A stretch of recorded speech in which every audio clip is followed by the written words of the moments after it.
Hello, how you doing? I'm glad you're here. It's Gummy. Crazy to believe that we're at the end of April, and I hope your April month was good to you. For a little forewarning, if I sound a little off, it's because I'm coming down from a head cold, so apologies if I sound like the boogeyman at some point in this video.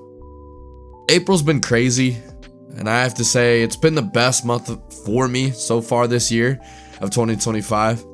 The weather has been amazing, minus a couple storms here in the Midwest, which, my girlfriend got to see her first tornado, so I guess that's pretty neat. Luckily, no one was injured or no buildings were hurt during that time, so a little small celebration there. And my job as a teacher is starting to wrap up for the school year, so I'm pretty excited for the month of May. As exciting as April was, though, it wasn't as exciting for me on the reading side of things. But what about you? What'd you finish? What'd you start reading this month? Let me know in the comments below. For me, I finished 2 books this month, so let's get into why I felt a little bit disappointed with my reading in April of 2025. So book number 1 that I finished, and we'll start with the more entertaining one, was Dungeon Crawler Carl by Matt Dinniman. So this story takes place in modern day America for the first chapter or 2, maybe even less. And then the world seemingly gets Thanos snapped, just right out of thin air. Well, not really out of thin air, but I'll get to that. That is right where the main character Carl and his ex-girlfriend's cat, named Princess Donut, come into play. Middle of the night, Carl's trying to have a smoke, but Princess Donut sneaks out of the house, climbs up the tree, and boom, all indoor structures are flattened, simply vanished. It's as if they just got sucked down to the middle of the earth. The pair, Carl and Princess Donut, the cat, seem to stumble into a staircase of some mystical source, then find their way into what seems to be a dungeon. Lo and behold, Carl and Princess Donut find themselves in a apocalyptic-esque game show that is broadcasted throughout the entire universe. The dungeon crawlers, aka the people who made it through the squishing of the planet, the Thanos snapping of the planet, must fight bosses and gain levels, skills to make it to that next floor. And this is where I find the strength of the book, and that's in my opinion. If you enjoy video games and have a lot of experience playing RPGs, role-playing games, the mechanics are definitely prevalent in the dungeon's makeup, in this book's makeup. Doing certain tasks levels up certain skills. So if I punch enough, my punching hand-to-hand combat skill is going to rise. And higher level bosses get you better loot. Carl seems to have a strength in hand-to-hand combat and tries to level up that skill.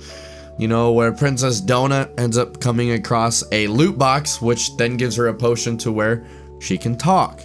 Yes, the cat is a she. And that's where I think another strength of this book lies, is that dynamic between Carl, the main character, and Princess Donut. These two come across a lot of comedically written bosses and enemies. A lot of the interactions are pretty gruesome, but also comedic at points. And Dinniman describes those instances, those events, those fights really well. Those scenes are definitely bright spots, and they're definitely very vivid. Sometimes a little too much, to a point where I was like, this is kind of tough to read. It's a little gruesome. And sadly, that's kind of the end of my positives list. As much as I hate to say that. Because I got this book suggestion from YouTube. A lot of the booktube or book talk people that are on my feed when I look at, YouTube or YouTube shorts, we're just hyping this book up to, this is one of the Mount Rushmore for sci-fi right now, modern sci-fi. This is hysterical, this is fun, but it's got a cool RPG video game element, and that caught my eye. I love video games, I love reading books. This is where, peanut butter and jelly right now. And I bought into that hype. The comedy that was mentioned was definitely chuckle worthy. Like, I give credit, like, it is a funny book. I got some hearty chuckles out of it. But it wasn't to a point where I was like, dang, yeah, this makes the book amazing. So, to the negatives, the character Carl himself, who we read the perspective of, since it's first person, to me, Carl's pretty dull. Now, I understand that this is book one of, I believe, 5 books. I think this is a series.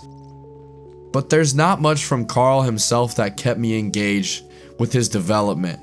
I usually like that payoff of seeing a character make a mistake or have success, so on and so forth. But Carl wasn't getting that from me. He wasn't getting that engagement. If anything, the talking cat, Princess Donut, was the key to keep this book moving forward for me. At times, the book got repetitive as well. You go to a new floor, find new boss presents a challenge, comedic relief, and then the loop starts again. Now, I know that's vague, and I know I may have butchered it a little bit, but that's how I'm going to remember this book. And while that seems monotonous, I think it's fine. I don't think this book's trying to be something that it's not. It's not trying to be thought-provoking in the sense of, oh, look at this political issue or look at this personal issue or identity issue. It's not doing that. It makes you question some things about humanity and how we treat each other, but it's not going to be deeper than that.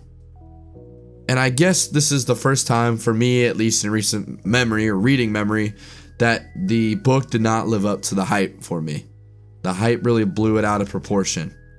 And it got to a point where I was like, why am I not liking this book? What's wrong with me? I'm not loving it like all these other people are. And that's fine. Nonetheless, as every episode of this I do, I have a takeaway that I describe about the book, and then I will have a piece of this book with me. Carl's world literally disappeared in a split second. Everything he knew, everything he loved, everything he hated, it changed. And there were times where he does call back as he's beating Goblin's face in and after beating boss fights where he calls back to the old life and a lot of the shitty things that happened to him. And those moments really got me thinking. You know, what would happen if everything changed instantly right now? What would I be missing? What's like a source of irritation or a source of frustration that I'd be missing if it got taken away from me unexpectedly? It made me really think, okay, hey, appreciate all of today, not the highs of today, the lows too. You can't enjoy the highs without the lows. And that was something I kind of had to come to my senses as I kept reading. And another takeaway, really trust those around you and be observant of those around you. You can learn from them, and that's what Carl does. He finds out that he has to work with not only a cat, but there's other characters he has to kind of put trust into. His experience would also have been really grim and depressing if those other characters and Princess Donut weren't there. So it makes me want to appreciate, hey, life's gonna stink sometimes. You're gonna have to lean on others. It's a part of it. There's no pushing through it on your own at times. Overall, I finished this book with some disappointment, but by no means was this a bad book. I'm not going to trash this book for being so bad that I shouldn't recommend it. For me, just for me only, it felt slow at times, it felt repetitive, and it left me a little underwhelmed. But I blame that on the dosage of hype I got before reading, not really the book itself. But if you're into video games and haven't read a book front to back, this is a great place to start. It's funny. It has great mechanics in regards to like leveling up, getting loot, all that stuff. It was fun. But that's about my line. And as of right now, I don't have a huge itch to continue reading this series. Book number 2. This is a self-help book. It's titled Mind Shift. It Doesn't Take a Genius to Think Like One by Erwin Raphael McManus. I got back into the groove of things with my reading of self-help books with this one. I usually enjoy reading other people's perspectives on how to tackle life situations, and I felt this book would have been great. I was introduced to the author, McManus, while listening to Chris Williamson's Modern Wisdom podcast last month, and it was a really phenomenal episode. He talked about leaning into fear, and it sparked an idea for a video I did last month. And once I got to more ideas about that, I thought I'd buy this book. McManus is a current pastor in LA, but he's also worked in movies, he also worked in shows, and he's now consults a lot of very successful CEOs each month in regard to their self-perception, their mental state, their well-being, their relationship status, and how they can sustain those relationships, so on and so forth. He has the life experiences and has been around a lot of interesting people, so the book about a mind shift or a perspective shift has to have a lot to say, right? And the short answer is yes, but. The yes, but. That was the common reaction I had when I was reading through this book. McManus goes in depth about certain problems we all face as humans in regards to how we view the world and other people. He touches on a lot of great subjects like fear, like self-perception, comparison, and he does add a lot of insight. Each chapter would be a different mind shift, a different perspective you should take on an issue, or that you could take on an issue. As a 26-year-old male myself, trust me, I could use a lot of different perspectives when it comes to purpose, or how people view my job, or how I try to view myself, and so on and so forth. And I would really appreciate what he was writing, but then he would lose me when he talked about his life experiences and those around him. Now, I'm all for authors being genuine and showing them their true selves, their genuine, authentic self. Using that empirical evidence is valuable, and sadly, this is where he loses me. Because he liked to really bring up the, my millionaire consultants that I work with have the same feelings too. Grand scheme of things, it's great to mention that, hey, really successful people struggle with this too. And I get that. I think that is an accepted fact that I have accepted. I don't think anybody across this planet doesn't deal with some type of these issues. But that's where a lot of his reasoning would lie. And those messages would fall flat on my ears. But where he would win me back when he was being genuine about him and his experiences. Not so much about his experiences with other people, but his own life, his own ideas, thoughts that he had growing up and, finding his way through the world. He is a rare individual. He's done a lot of crazy things in his life based on the sense of going against his fear. And with that, I do feel I have a sense of improvement because of this book. But those messages never resonated when he was talking about some of these elite businessmen or some of these elite people he worked for or worked with. It just fell flat for me. But the major takeaway that I got from this book was that perspective is everything. Capitalized everything. I feel the more I dive into these self-help books, the more that I realize that my perspective is what keeps me down or gets in my way, not the actual task or the event or the effect itself. And I'm trying to keep my mind in a spot where it can shift, where that pivot can happen. And I would recommend this book to anyone who's never read a self-help book before, but that is about it.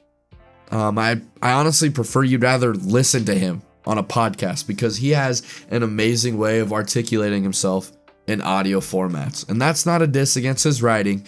I think he just does a great job as a public speaker that conveys his ideas way more. And you can really sense the tone of his voice. So I definitely suggest if you can listen to him, do so. Well, those were the 2 books I read this month. And right now I'm currently reading Blacktop Wasteland by S.A. Cosby, my 3rd book that I've been reading from him.